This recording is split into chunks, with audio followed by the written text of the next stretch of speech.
Heinrich Himmler was one of the most infamous figures of the Third Reich. He is often remembered for his role as head of the Waffen-SS and main architect of the Holocaust. However, in the chaotic final months of World War II, Himmler was appointed into a very different role, which you probably didn't know about. Here's what happened when Heinrich Himmler commanded a German army group. By early 1945, Germany's situation was dire. The Red Army, after winning the brutal Battle of Stalingrad and steadily pushing forward through Eastern Europe, stood on the banks of the Vistula River and was preparing for a massive offensive. The Soviet High Command, led by Marshals Georgy Zhukov and Ivan Konyev, was intent on nothing less than the complete destruction of Nazi Germany. Their goal was to smash through what was left of German defenses, drive westward, and take Berlin. Facing them was a decimated Wehrmacht, exhausted and lacking in both manpower and resources. Many of Germany's best divisions had been destroyed or were fighting desperate holding actions elsewhere. Morale was in freefall as the German populace began to realize the war was lost. It was in this critical moment that Hitler made one of his many irrational decisions, placing Heinrich Himmler in command of Army Group Vistula. Himmler had no formal military training. He was, at his core, a political figure, a bureaucrat, and an ideologue obsessed with racial purity.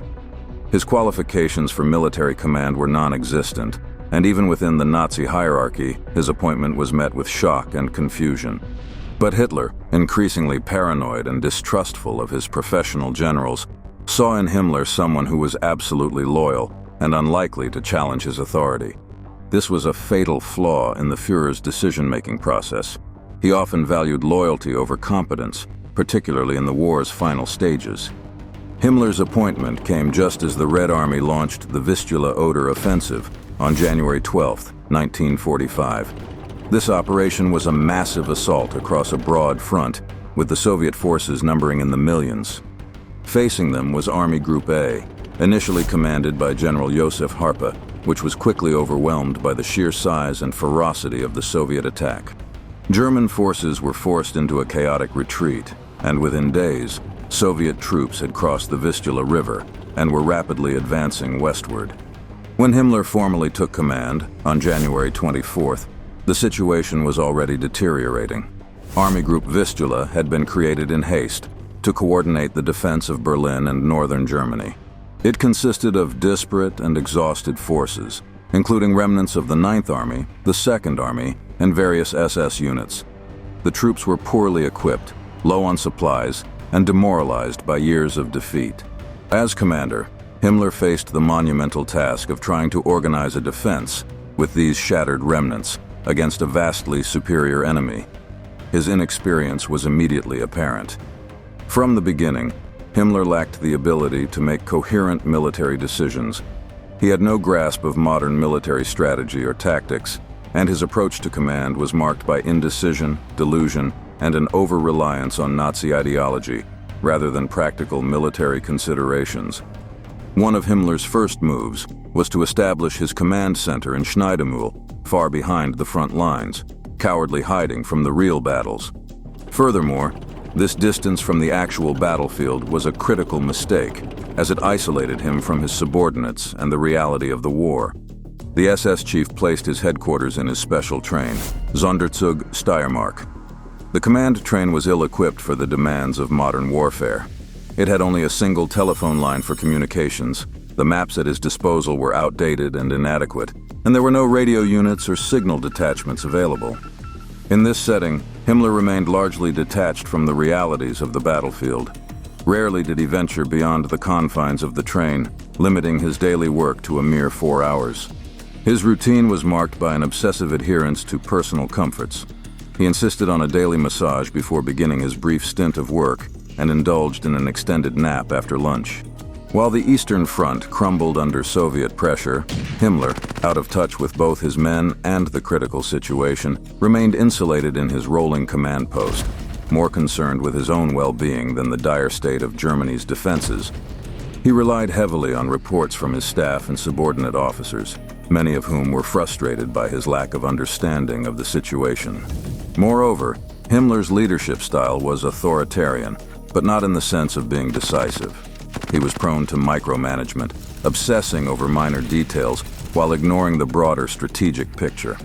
He frequently changed orders or issued contradictory directives, leaving his commanders in the field confused and demoralized.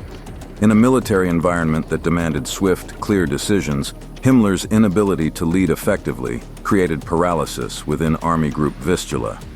One of the most critical episodes of Himmler's command was the Battle of Stargard in February 1945. By this point, Soviet forces were closing in on the Oder River and were threatening Pomerania. Himmler was tasked with organizing a counterattack to halt the Soviet advance.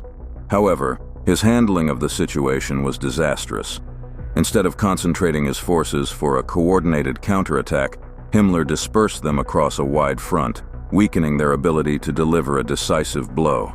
Himmler's inability to coordinate the various elements of Army Group Vistula meant that when the counterattack was finally launched, it was piecemeal and easily repelled by the Red Army. The failure of the counterattack at Stargard not only exposed the incompetence of Himmler's leadership, but also doomed much of northern Germany to Soviet occupation. As the Soviet steamroller continued to advance, Himmler became increasingly erratic. His refusal to listen to the advice of experienced generals, such as General Gotthard Heinrich, exacerbated the situation. Heinrich, who had been brought in to stabilize the front, quickly realized that Himmler was out of his depth. The battle-hardened general attempted to take on more responsibilities, effectively sidelining Himmler in an effort to salvage the situation. But the damage had already been done. By March 1945, the Red Army was closing in on Berlin. Himmler, realizing that he was failing, requested to be relieved of his command. Hitler, furious at the incompetence displayed by his once trusted ally, eventually removed Himmler from his position and replaced him with Heinrich.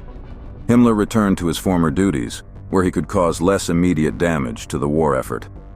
After being relieved of his disastrous command of Army Group Vistula, Himmler descended further into a state of confusion and disillusionment. His fall from favor with Hitler, who had once considered him one of his most loyal and competent subordinates, was swift and absolute. Humiliated and facing the crumbling remnants of the Nazi regime, Himmler fled to the Hohenleuchten Sanatorium, a secluded and luxurious medical facility that had long been a retreat for high-ranking SS officers. There, he sought refuge under the guise of needing medical treatment.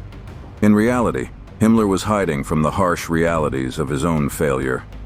Isolated in the sanatorium, he brooded over his loss of influence, while the war continued to spiral toward its inevitable conclusion. Surrounded by the sterile halls and serene grounds of the sanatorium, Himmler's thoughts were consumed, not only by his own survival, but by delusional fantasies of negotiating a peace deal with the Allies, desperation that starkly contrasted with his former image of cold, calculated authority. His time in the sanatorium was the beginning of his final descent, as he watched the empire he had helped build collapse around him. The collapse of Army Group Vistula, under Himmler's command, had far-reaching consequences. His inability to organize an effective defense of the Oder River line allowed the Soviets to advance rapidly through Pomerania and into Brandenburg. This opened the way for the final Soviet assault on Berlin, which would begin in April 1945. Himmler's brief tenure as a field commander was a microcosm of the larger failures of Nazi Germany in the war's final months.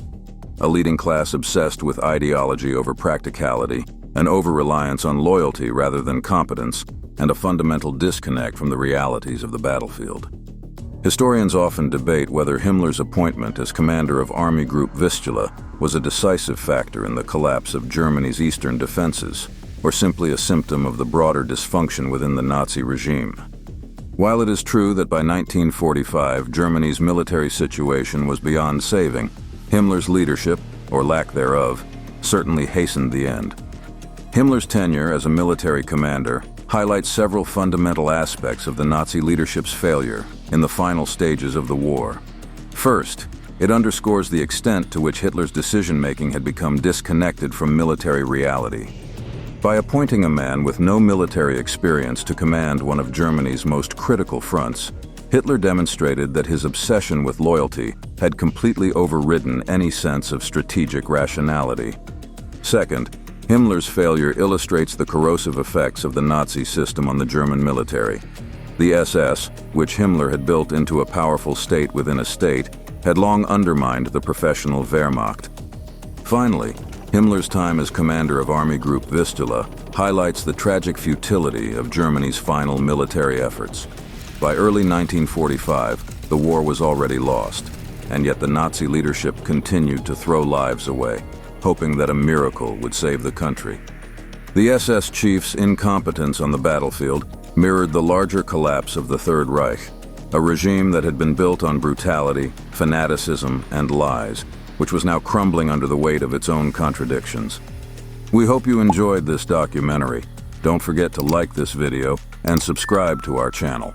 See you next time at Study of War.